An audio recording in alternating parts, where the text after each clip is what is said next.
In winding down our discussion of ontological frameworks, I want to make one final stop and think about the explanatory challenges that result from the choices between components and relationships of ontological frameworks. And to illustrate this, we'll look at the distinction between monistic substance physicalism and mind-body-substance dualism.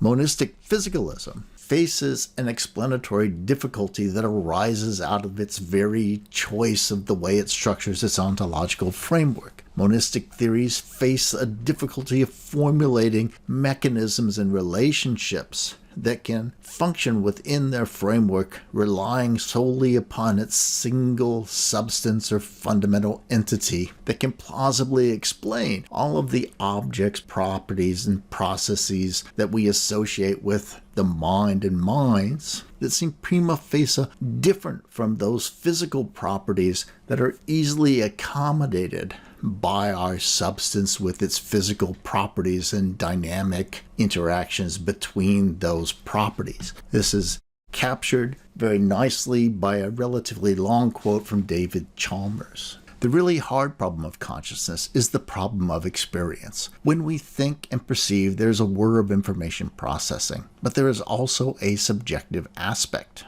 It is undeniable that some organisms are subjects of experience, but the question of how it is that these systems are subjects of experience is perplexing. Why is it that when our cognitive systems engage in visual and auditory information processing, we have a visual or auditory experience, the quality of deep blue or the sensation of middle sea? How can we explain why there is something it is like to entertain a mental image or experience an emotion? It is widely agreed that experience arises from a physical basis, but we have no good explanation of why and how it so arises. Why should physical processing give rise to a rich inner life at all? It seems objectively unreasonable that it should, and yet it does.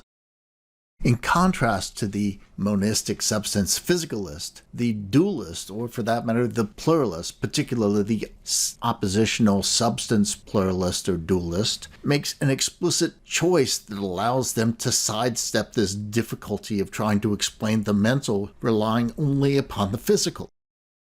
Dualists and pluralists, particularly oppositional dualists and pluralists, suppose that what I'll do instead is introduce two different substances, two different fundamental entities, each of which is formulated to easily explain a particular set of the phenomenon. I'll explain the physical phenomenon by using that physical substance with those physical properties and dynamical relations. I'll explain the mental phenomenon by positing a mental substance with a particular mental set of properties and dynamical relationships. However, the choice that the substance dualist makes, while it sidesteps the problem of explaining all phenomenon using that single set of properties and substances, it nevertheless introduces a new problem. The mind-body-substance dualist now faces the difficulty of formulating accounts of how these two fundamentally different kinds of substances, each with their own fundamentally different kinds of properties, interact with each other at all, much less interact in such a seemingly continuous and seamless fashion.